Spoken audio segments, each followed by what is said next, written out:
Any views or opinions expressed on KUR are not necessarily those of Kutztown University, Kutztown University Student Government, Kutztown University Student Services Incorporated, KUR staff and management, or other affiliated organizations. He fires, and it's good for a touchdown. It's gone! And Giroux's gone! And the Sixers have scored 9 in a row. Are you kidding me? Good afternoon, everybody, and welcome to another edition of the Tyler Werner Show, right here in Kutztown Radio. And we definitely got some big issues to talk about. Obviously, on this kind of possibly snowy day here, up here in Kutztown and the Berks County area in general. Saw little flurries falling already on the way over to the station.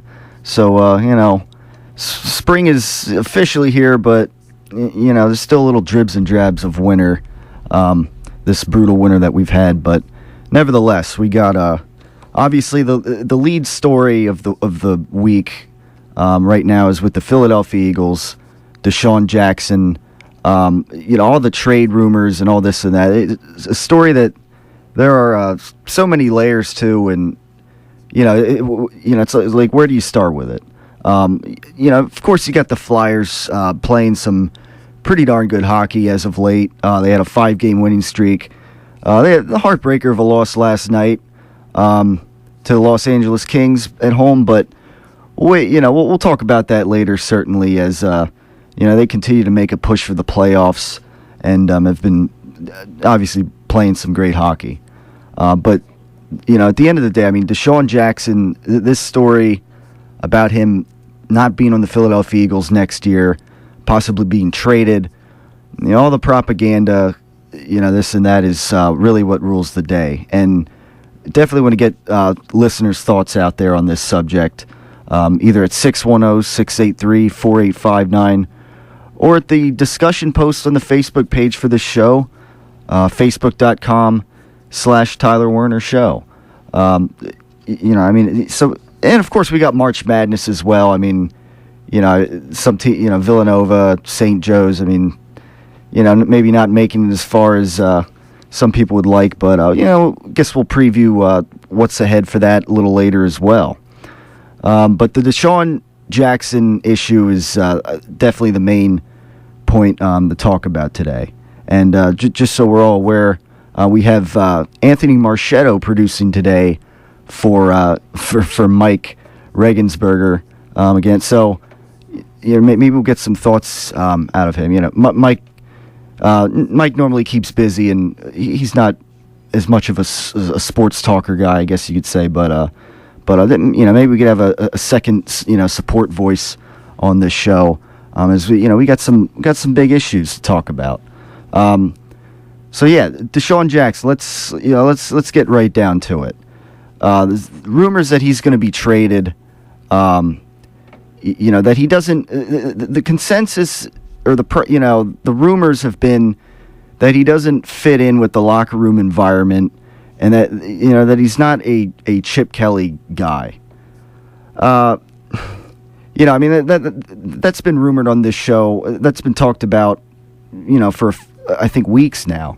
Again, I mean, the noise coming out of the NovaCare complex with all these rumors about this issue, it's just been nothing but crickets, if you ask me. I mean, it's when you have an issue like this, one of your top 3 or 4 players on your team, and there's rumors of being traded, him being traded. I mean, are you gonna not speak about it, or because here's the thing. I mean, if Deshaun Jackson does get traded, or he's not a part of the Eagles next year, what team does he go to?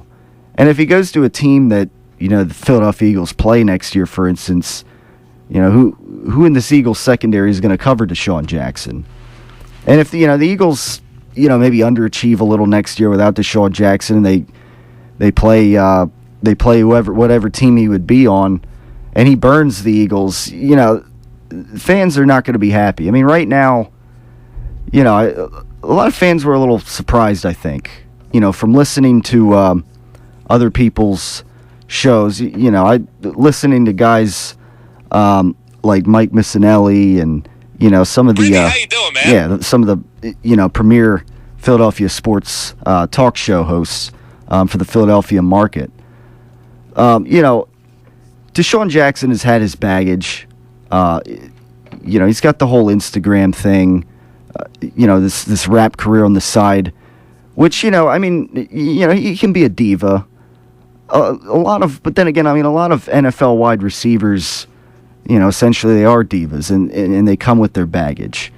There hasn't been anything major that Deshaun Jackson has done that on any other team. That you would think is reason to release him. This past season, he had the best season of his career. 9 touchdowns, 1,300 yards on about 82 catches. About 16 yards per reception. So no doubt he had a productive year. And the thing that some people forget, the games where he wasn't as productive, in terms of statistics, nevertheless, he's been a player for the Eagles' offense that the other teams' defenses have had to game plan for. And, with that in mind, that has opened up, obviously that opens up the running game, for LaShawn McCoy. Not that, LaShawn McCoy's not already, one of the best running backs in the league and a big threat with or without Deshaun Jackson on the field. But Jackson has opened up the doors in some games for other guys. And even, did Riley Cooper benefit from that as well?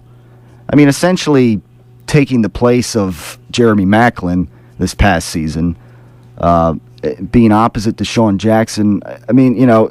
Later in the season, especially when he was having these, multi-touchdown games, how much did Riley Cooper benefit from being opposite Deshaun Jackson?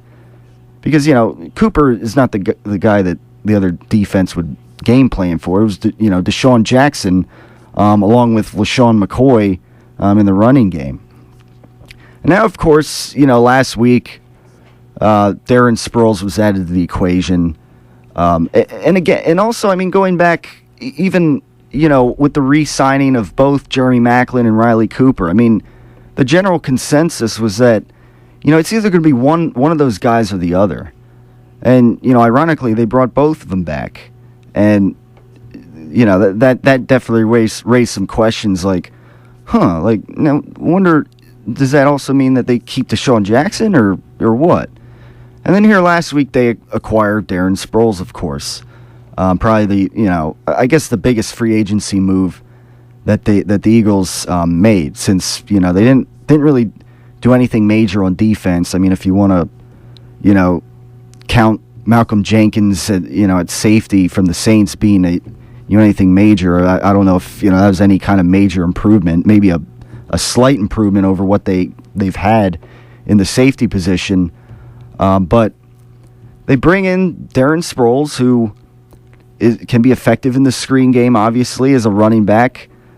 Definitely, can be a great dual threat with LaShawn McCoy. And another guy that the opposing defenses will have to game plan for.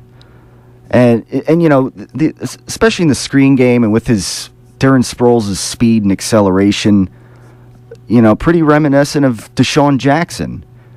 It's same with size. Both guys are, around the same size. So it's quite, ironic. They're pretty similar guys, other than, Deshaun Jackson is wide receiver and Darren Sproles is considered running back, I guess. But so I wonder where Deshaun Jackson fits in all of this, and it's definitely raised a lot of rumors and a lot of propaganda. Now, here's the thing: some people have, thrown out the idea that, they're making, they're trying to make more cap room or something, getting rid of Deshaun Jackson, who's set to make $11 million or whatever it is. I don't know who, but I don't necessarily buy that, because a couple years ago when Deshaun Jackson, was only getting paid, $660,000 or something from his rookie contract, Howie Roseman, the general manager, was the guy who was kind of, lobbying for Deshaun. He was a fan of Deshaun Jackson and kind of wanted him to stay around. And essentially, Deshaun Jackson got his, I guess the deal that he wanted and kept him here. The Eagles have plenty of cap room. I don't know what necessarily that would be the reason that they'd be shipping Deshaun Jackson out here. Unless it's something very, long term, that kind of long term, I don't know. But the bottom line is right now they have, they didn't do between acquiring Darren Sproles and Malcolm Jenkins, they didn't eat up a lot of cap room. Let's face it, and whoever else they acquired that was not really a big name. They didn't get Jarius Byrd that we were talking about on this show. They didn't, they didn't get any of those other big name corners or safeties that were out on the market.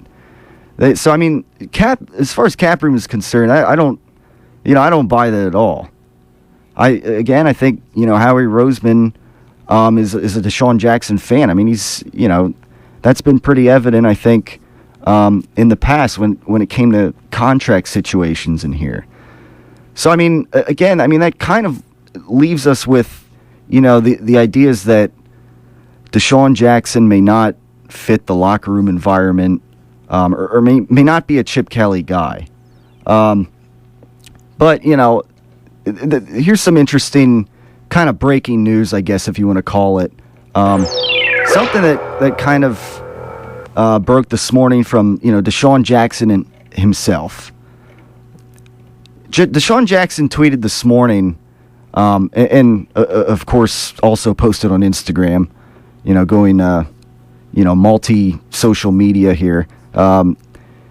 He's taken matters into his own hands apparently, and he posted a photo to his Twitter and Instagram accounts Monday night of a jolly Chip Kelly. The Philadelphia Eagles wide receiver wrote that he spoke with Big Chip, in quotation marks, after rumors of his imminent exit that has been reported. There's been all kinds of articles like where will Deshaun Jackson get traded and etc. But certainly, according to Howie Roseman, he's still under contract for us. He said he told reporters earlier yesterday at an annual NFL meeting, and until there's anything to report on our players, that's where we are now. Now, according to NFL media insider Ian Rappaport, the Eagles are listening to trade offers for their top wideout. The names that have come up have been the Jets, which is actually where Michael Vick went last week. The Raiders, the 49ers, and the Panthers. Those are the four teams that seem to be linked to Deshaun Jackson at the moment. And the funny thing is, the 49ers and Panthers are both teams that the Eagles are going to play next season. Both teams with great defenses and, obviously big playoff caliber teams. And of course, the Panthers, I think the statistic was that of the receivers that they got rid of, Steve Smith, the receivers that they have left have a combined reception total from last season, or maybe I think of their career of 5 receptions. So I guess the receivers that are on the Carolina Panthers roster right now have a combined whopping 5 career receptions. So yeah, I see Anthony over there nodding his head about that. I don't know. Do they try to get Deshaun Jackson? That seems like a very possible scenario. And certainly, Philadelphia is reportedly willing to give Deshaun Jackson his walking papers if the team cannot find a trade partner. Again, this goes back to the cap issue. I don't think cap room is any kind of an issue really right now. It's just, I guess, a matter of other teams. Would they be willing to pay Deshaun Jackson $11 million or whatnot?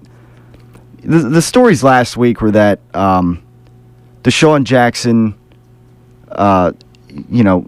besides not fitting in with the locker room environment, would teams really want to pay. The Eagles apparently said that they want at least a third-round draft pick for Deshaun Jackson.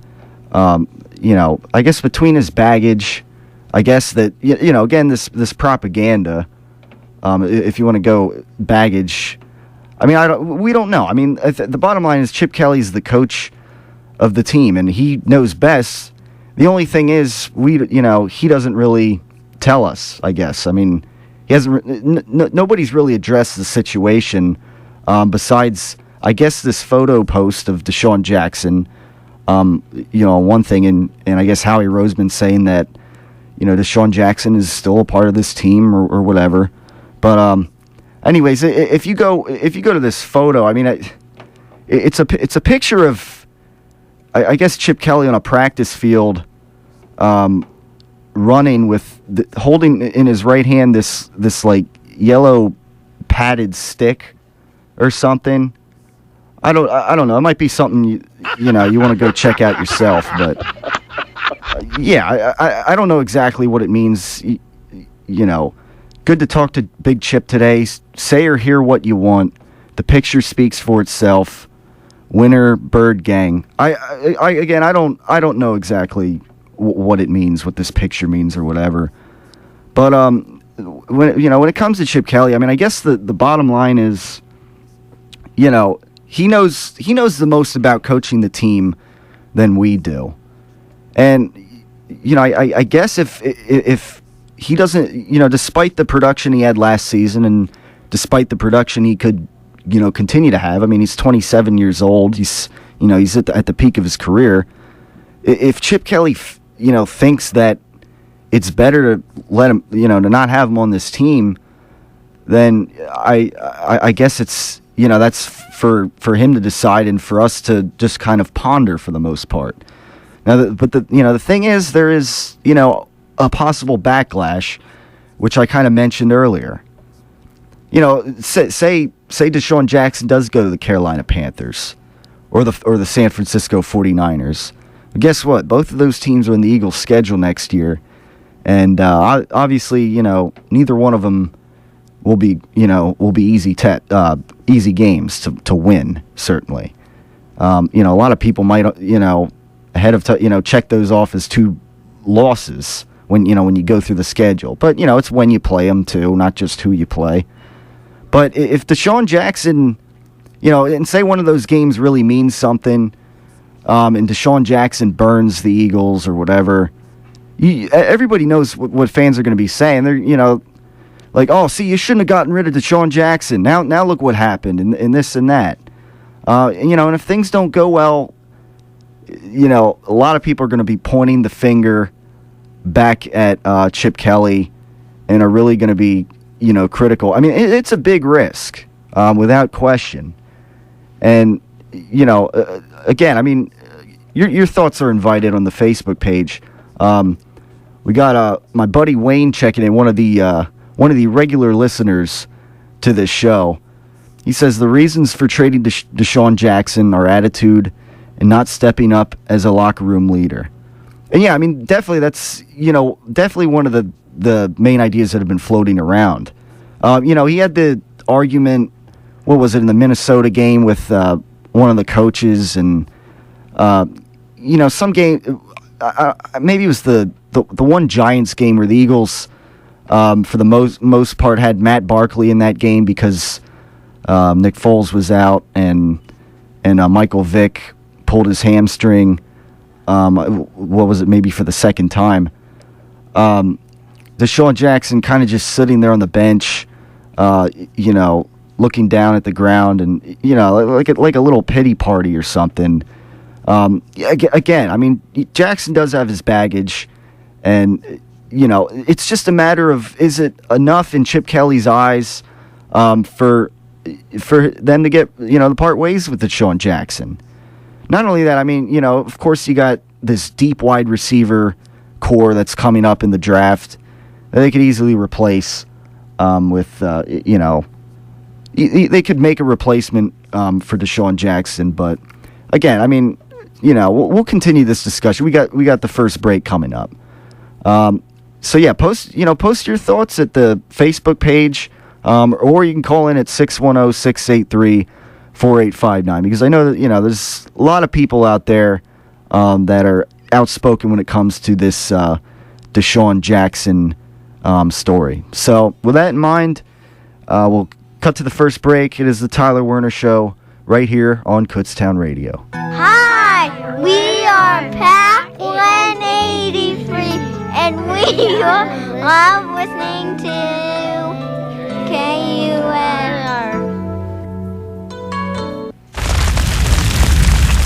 Wildfires burn millions of acres each year.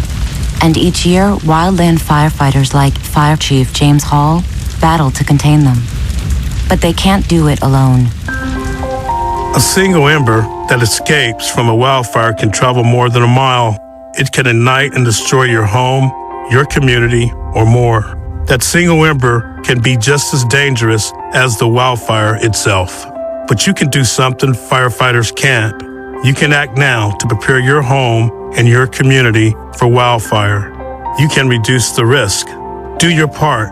Go to fireadapted.org. Get fire adapted. Learn what you can do now to reduce wildfire damage later at fireadapted.org. A public service message brought to you by the U.S. Forest Service and the Ad Council. Learn more at fireadapted.org.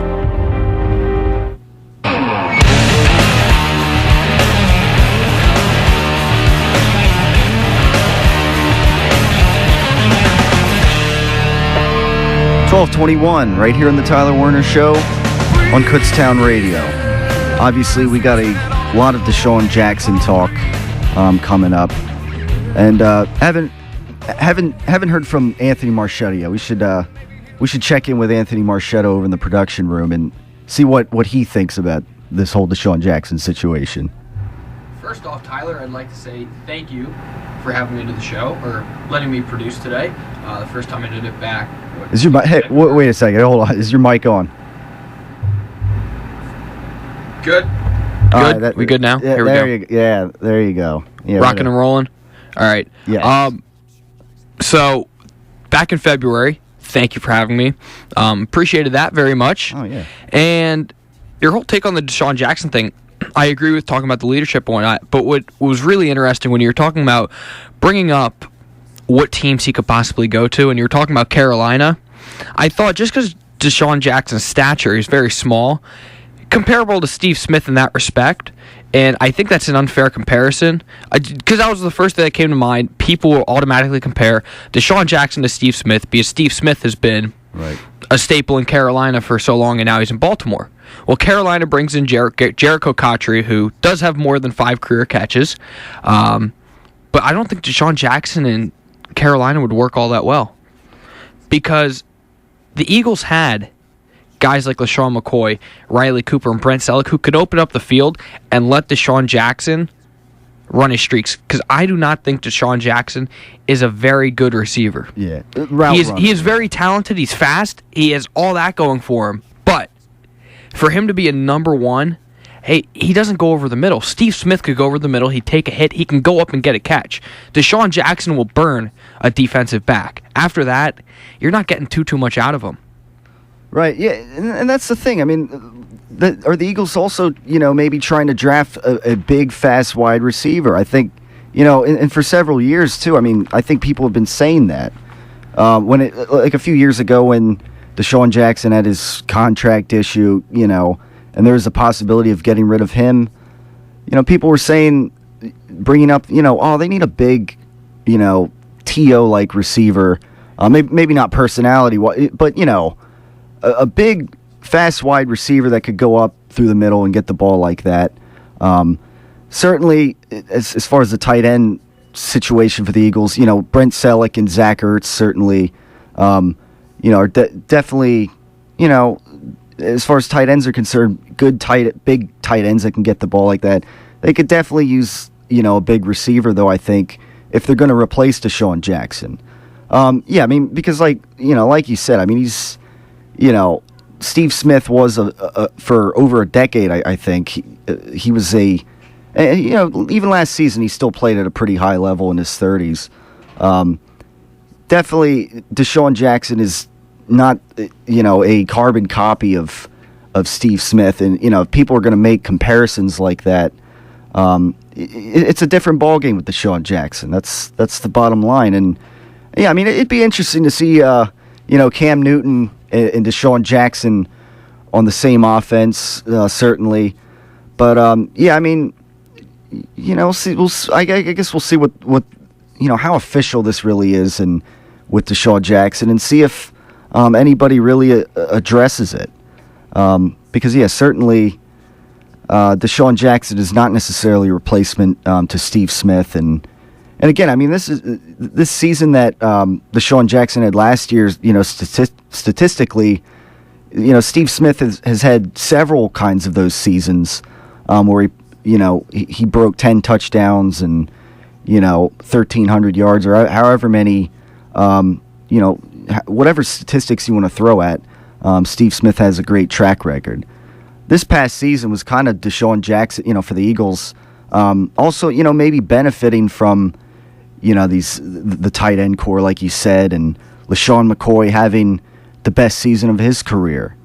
And yeah, I mean, just this new Chip Kelly offense that a lot of people said, like, oh, this is going to be perfect for Deshaun Jackson.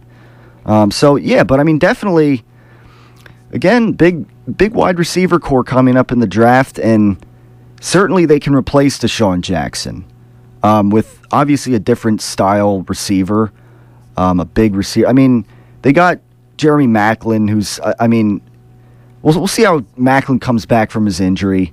He's not a game-breaking type receiver. He can be a reliable receiver, but he's not necessarily a game-breaking type receiver.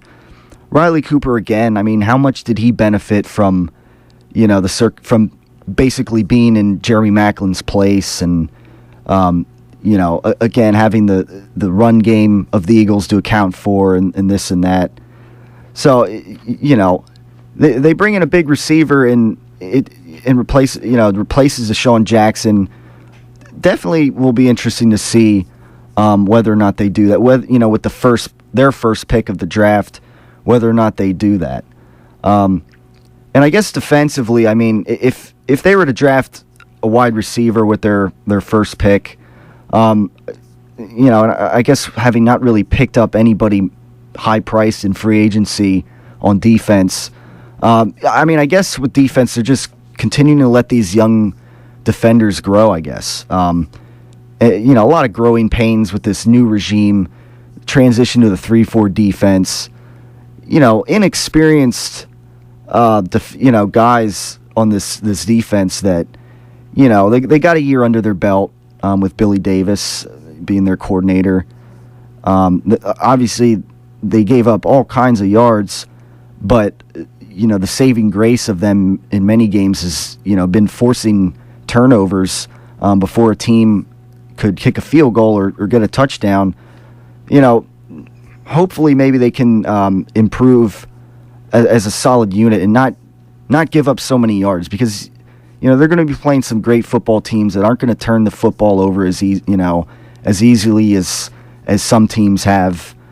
So definitely, I guess, interesting to see who they get with that first pick in the draft, and whatever else they get in the draft. I mean, I don't know. You never know who you could pick up in the third round or later in the draft. As far as defense goes, as far as that safety position, that other cornerback or that pass rusher that people want to see the Eagles get, those game breakers on defense. Really, I mean, we're just waiting for the draft as far as defense is concerned, to see who they may pick up that could work in this young defense. And again, I mean, everybody in the defense, you got Fletcher Cox and Connor Barwin and a lot of these inexperienced guys that, are going to have gone through the growing pains a little bit on this new defense. And, hopefully you would expect as a whole for everybody to be, a step better next season on defense, because, they didn't really acquire any major talent to improve it personnel-wise yet. So I guess everybody else, we're just waiting to see, how they can improve. But yeah, I mean, again, Deshaun Jackson right now is the main topic, obviously, when it comes to Philadelphia sports and the Eagles in particular. After the free agency pickups of, a week or so ago, now it's, Deshaun Jackson and, who do they replace him with? And so, yeah, I mean, love to get your thoughts at 610-683-4859 or the Facebook page at facebook.com/Tyler Werner Show. And do you agree with what Wayne said? I mean, the reasons for trading Deshaun Jackson are attitude and not stepping up as a locker room leader. That has been obviously the main focus of this whole idea that Deshaun Jackson doesn't fit in with the locker room culture. And again, I basically dismiss the idea that it's they got to free up cap room and this and that. I basically dismissed that earlier. People, and then there's the thing saying like, productivity. I mean, yeah, he had a productive season last year. So I mean, I think the main idea I guess that I would go with is it's the attitude and Chip Kelly, kind of wanting to have this franchise by the horn, have his players by the horns, and especially in training camp in the off season, and have them getting that 10 hours of sleep and whatever else it is, having them, with the whole sports science and the smoothies and yeah, I mean the bottom line is Deshaun Jackson. I get with all this other this Instagram stuff and this and that, Chip Kelly I guess may not be a fan, and Deshaun Jackson may not really be in I guess the proverbial circle of trust when it comes to Chip Kelly. I mean, make a little Meet the Parents reference there, I guess, with Robert De Niro and Ben Stiller, but anyhow, 610-683-4859 is the number to get in. And of course, like I said, we got Flyers talk definitely to get into on this show. Without further ado, last week, we talked. Obviously, I talked about how they had a big weekend against the Pittsburgh Penguins, beating the Penguins on back-to-back afternoons, and of course, every Tuesday is the Tyler Werner Show, and Tuesday night was the Blackhawks, defending Stanley Cup champions, and a team that obviously is another favorite this season when it comes to being in that Final Four mix of teams, or possibly returning to the Stanley Cup Finals. And the Flyers beat them in intriguing fashion, 3-2 that game in overtime. Now, the Flyers in this game were behind 2-0, and kind of later in the game they tied it up. But obviously the big highlight was in the final few seconds of the game. Claude Giroux brings the puck down. It kind of takes a faraway wrist shot near the right boards. And the goalie the goalie for the Blackhawks kind of saved it, but it bounced. It slowly trickled in to the goal, probably much to the surprise of him. And with just seconds remaining in overtime and having to go to a shootout, the Flyers walk away with a big 3-2 win in overtime. That was awesome. And so, yeah, and I mean, of course. I guess that was a goal where, you have Jim Jackson saying that Claude Giroux scored for a case of Tasty Cakes as well. Case of Tasty Cakes. Yes, the classic Jim Jackson line that lives in Flyer fans' hearts. But anyways, I mean, big win there against a strong Western Conference team. And then Thursday, they had the Dallas Stars at home. A team that, they're not quite at the Blackhawks level, but they're a team that's fighting for the playoffs, sort of as many of these other teams are that the Flyers are playing. But the Flyers come out to a 2-0 start in the first period in that game. Stars come back to tie it up, but late in the game, the Flyers score one, and then they score another empty netter. Wayne Simmons having a good game there. 2 goals in that game, and Wayne Simmons for the Flyers, youngster, continues to play pretty well. Although I think they said in the NHL he was the only guy to have like more than 20 goals, but also more than 100 penalty minutes, which I don't. Again, I mean, stay out of the box if you can, but nevertheless, Wayne Simmons has that distinction right now with the Flyers in the NHL. But now the big test that of this past week, I think that everybody was looking forward to seeing how the Flyers would fare in, was the Saturday afternoon game against the St. Louis Blues. The St. Louis Blues being the first team this season to break 100 points, and they've been the number one team in this season, at least as we get down to the playoff race here. And certainly it was a tough test coming in this game.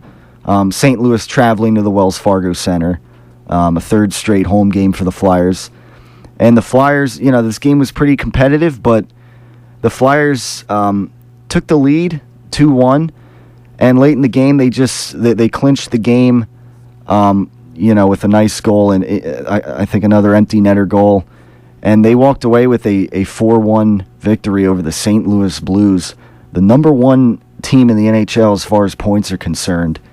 Although I remember the other day that the Bruins also I think got to the same amount of points as the Blues, but that's different conferences. But nevertheless, big win with a big test over the St. Louis Blues, and this essentially was the 5th straight Flyers win in it was a 5-game win streak here that they have going, and the first time that they've had a 5-game or better winning streak since I think December of 2011, I think was the stat. So definitely some good stuff there. Now, and then of course, last night, as I mentioned earlier, the Los Angeles Kings, another team that has been, in the mix of premier NHL teams in recent years, with obviously Jonathan Quick, a great goaltender. Watching that game last night, it was a bit of a heartbreaking game. They were down 2-0. There were a couple of interesting moments. There was a potential goal where Vinny Lecavalier was right in front of the net, and he shot the puck, and he did one of those rare, he hit the right post, and then the puck went off the crossbar, and then it went off the other post, and it stayed out of the goal. And even the goal horn in Philadelphia, went off. Inadvertently, they thought it was whoever operates that thing thought it was a goal, but it was not. Play continued as the ref there by the goal was waving the goal off, and so play continued, and it was no goal.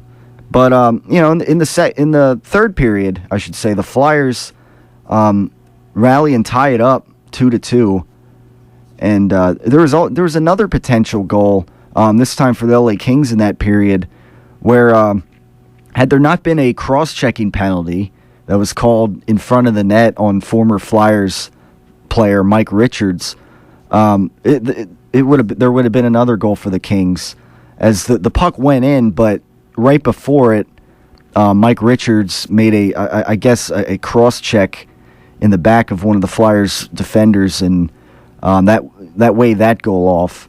But ultimately, the Kings would score another goal, and the Flyers late in the game were pressing really hard. They were getting a lot of shots on goal at the end, but they came up short.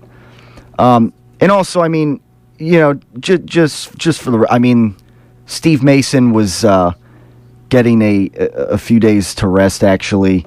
As the one soundbite I would have would say, yeah. So they had backup goaltender Ray Emery in there, and there were some of the goals that he let in. He looked a little slower. Like I could tell, perhaps if they had Mason in there, that would have been a save. But nevertheless, Ray Emery, I think, faced 42 shots, if I'm not mistaken. And so, he still had a pretty good game statistically, as the Flyers gave up a lot of shots in that game. But, nevertheless, a loss is a loss in regulation. But nevertheless, Flyers still having a good week, which, we continue to talk about in the push for the playoffs in the NHL. 610-683-4859 is the number to get in. It is the Tyler Werner Show, and it is right here on Kutztown Radio. It's Telescopic Topics, a look into the world above us.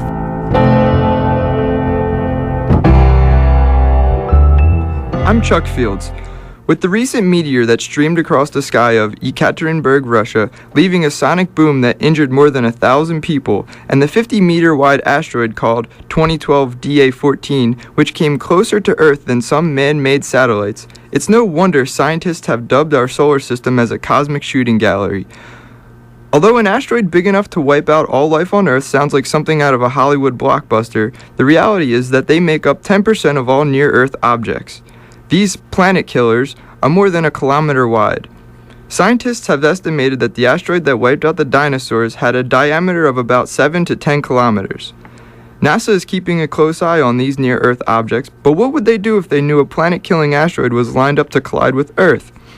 There have been many proposed strategies, from sending a nuclear bomb into space to blow it up before it hits, such as in the movie Armageddon, to smashing a heavy spaceship into it to knock it off course, to even painting the asteroid and letting the sun push it off course in a phenomenon known as the Yarkovsky effect, assuming there was enough time, of course. But what would we do if we only had a few weeks' notice that a devastating asteroid was going to collide with Earth? Some scientists believe the best solution would be to send out an HAIV, or Hypervelocity Asteroid Intercept Vehicle. This spacecraft is comprised of two parts, a follower and a leader. Just before impact, the leader separates from the follower and slams into the asteroid, creating a crater about 100 meters wide. Seconds later, the follower, with a nuclear bomb attached to it, collides with the asteroid inside the crater. This strategy works because the closer the bomb is to the center of the asteroid, the greater the explosion. This will send the asteroid matter flying in all directions, leaving a small amount to hit Earth. I'm Chuck Fields. Telescopic Topics, a look into the world above us. Stay tuned to KUR for more telescopic topics, and for more information or to hear the segment again, click on the Telescopic Topics icon on the KUR website at www.kutztown.edu/KUR. Telescopic Topics is a production of the KU Physical Sciences Department and is recorded by the KU astronomy students in the studios of KUR. Thank you for listening, and we'll see you next time.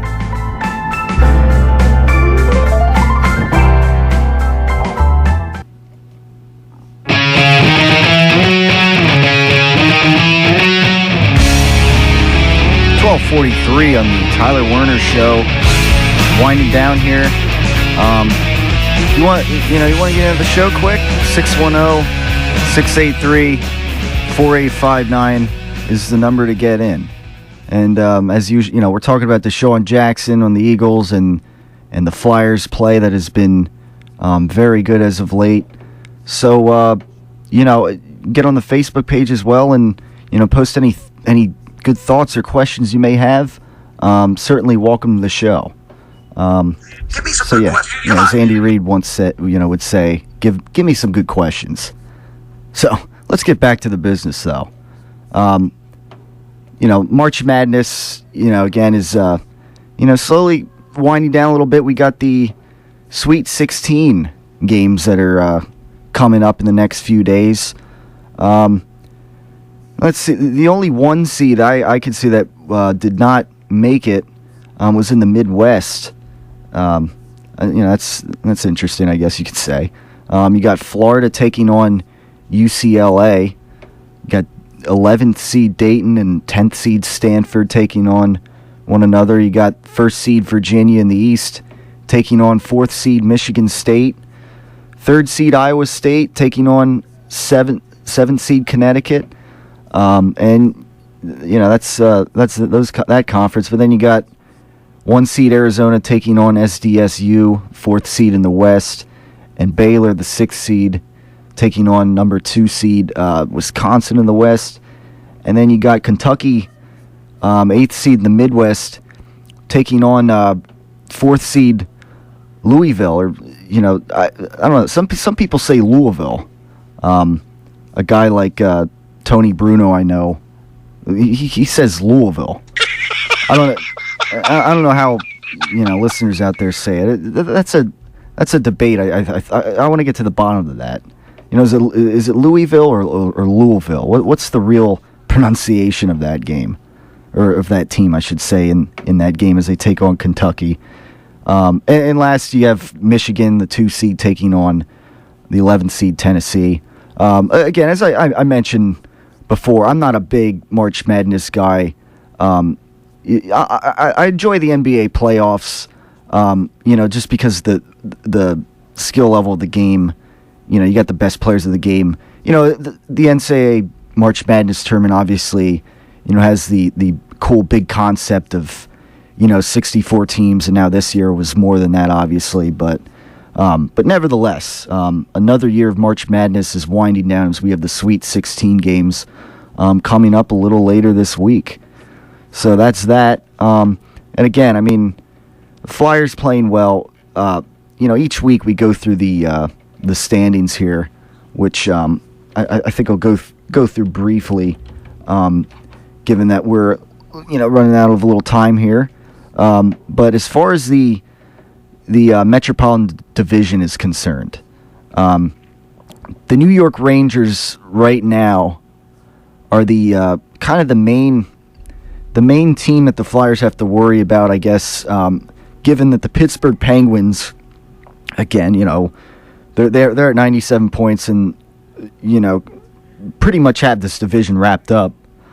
The Rangers are again, I'd say the team that the Flyers have to worry most about it, because it helped that the Flyers had a good 5-game win streak, because right now the Rangers have 84 points and the Flyers have 83, although the Rangers have played 2 more games than the Flyers have.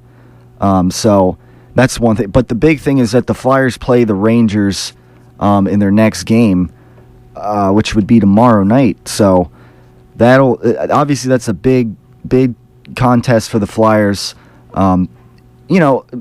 Steve Mason will be fresh after getting a few days to rest, and hopefully coming off that loss, the Flyers will be hungry to beat the division rival New York Rangers.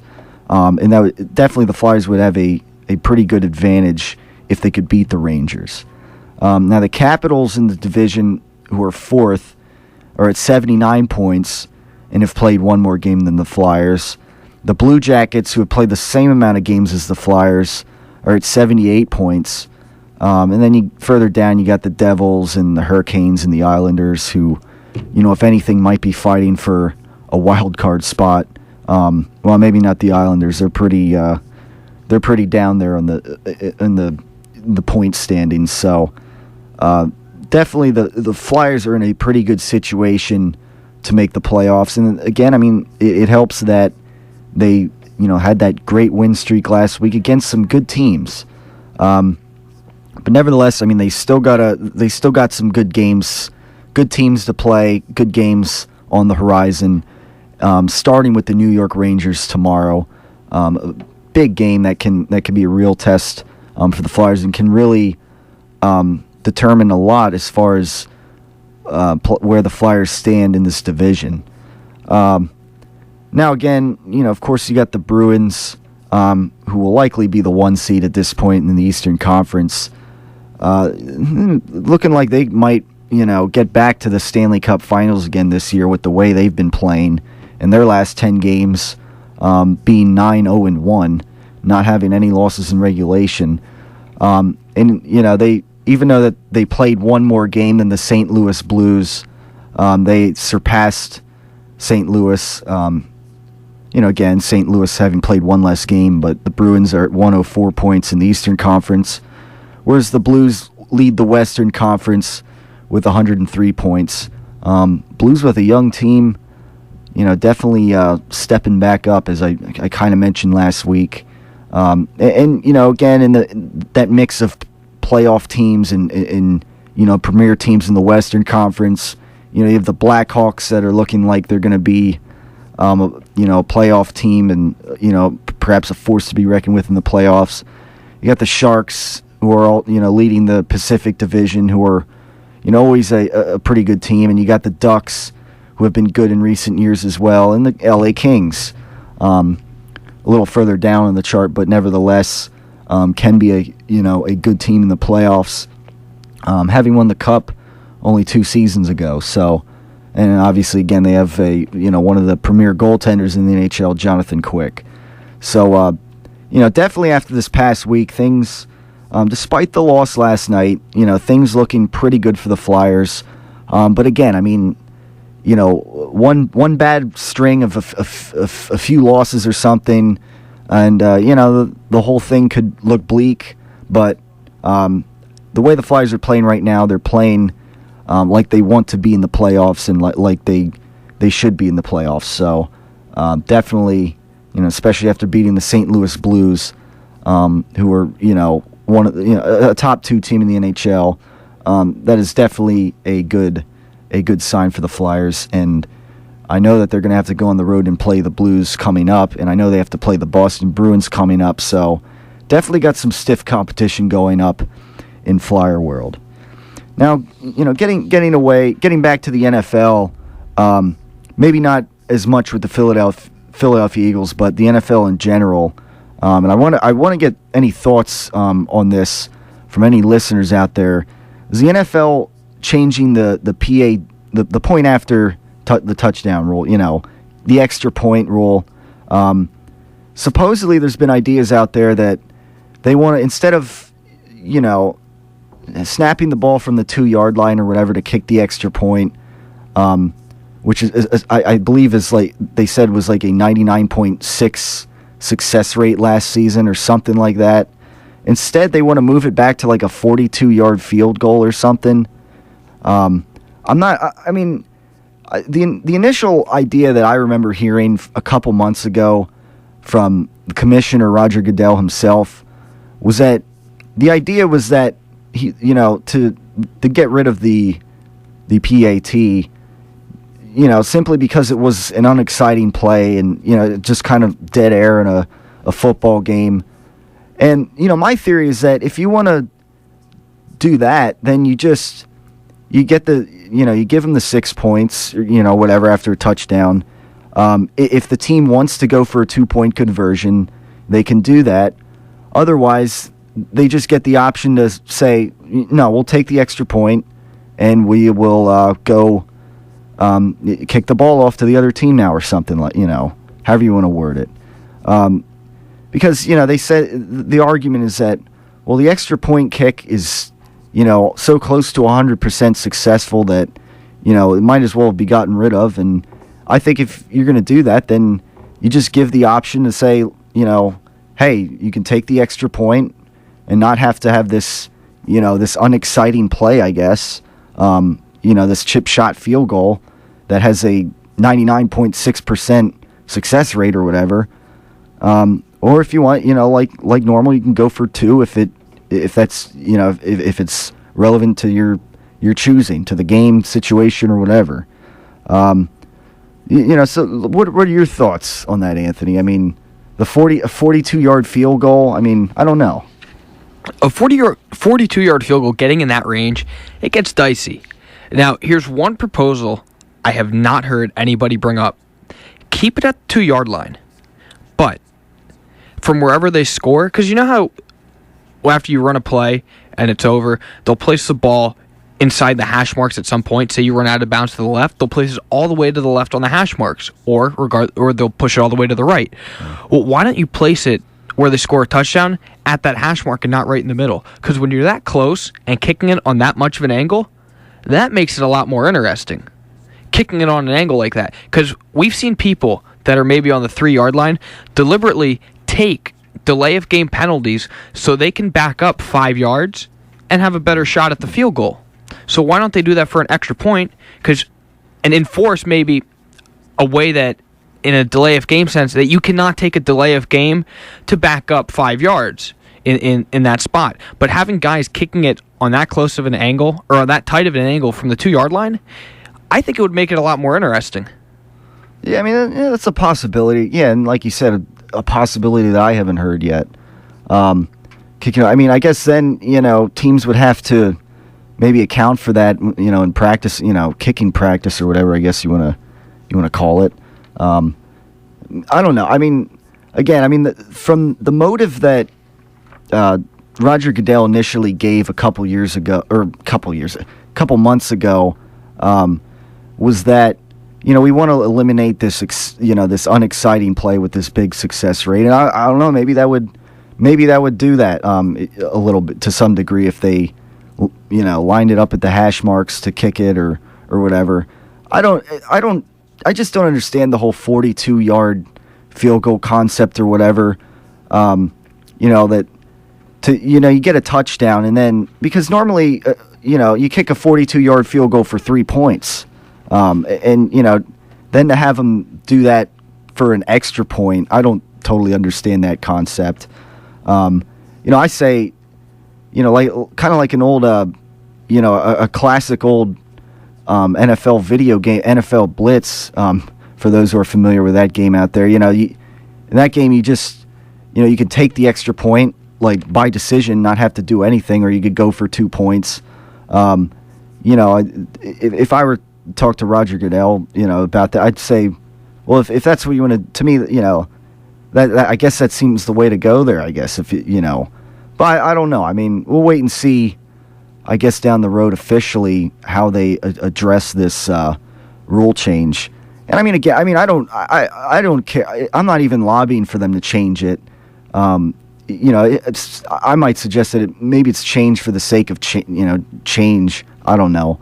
But if they're going to change it, I guess it'll be interesting to see, if that change does take place for this upcoming season, or how they address this this rule in the upcoming season, like the addition of a wild card team in the playoffs, which is another idea that is getting thrown out there and will probably happen in the near future by the sounds of it, and possibly I think if I'm correct, that Roger Goodell was pushing for that to happen perhaps this upcoming season.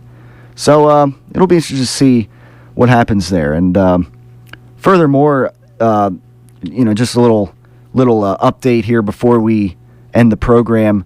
The weather getting nicer, hopefully this weekend. Of course, we got the Masters tournament coming up in the world of professional golf. And it is uncertain if Tiger Woods will compete at that tournament with his ailing back that has continued to hamper him. Yesterday I did pull out. Yeah, maybe he will be pulling out of the tournament. It'll definitely be interesting to see what happens. And, some suggest that, he might not even compete at Augusta. So it'll be interesting to see what happens, at least for the Tiger Woods fans out there.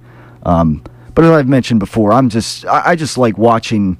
I just like watching the game itself. I don't care who's in the game or whatever. I just like watching whoever is making these pretty insane shots. So whether it's Tiger Woods or not. So with that in mind, that'll wrap things up on the Tyler Werner Show again today. And again, we thank Anthony with a round of applause, roaring round of applause for filling in on today's show. And of course, he's got his show coming up a little later in a couple hours. I think at 3:00. So listen for that here on Kutztown Radio. And coming up next, we have suspense as usual. So with that in mind, I will send you off with that. And thanks for tuning in. And you can catch the podcast of this either tonight or tomorrow on the Tyler Werner Facebook page. So until next time, thanks for tuning in, and we'll talk to you next week.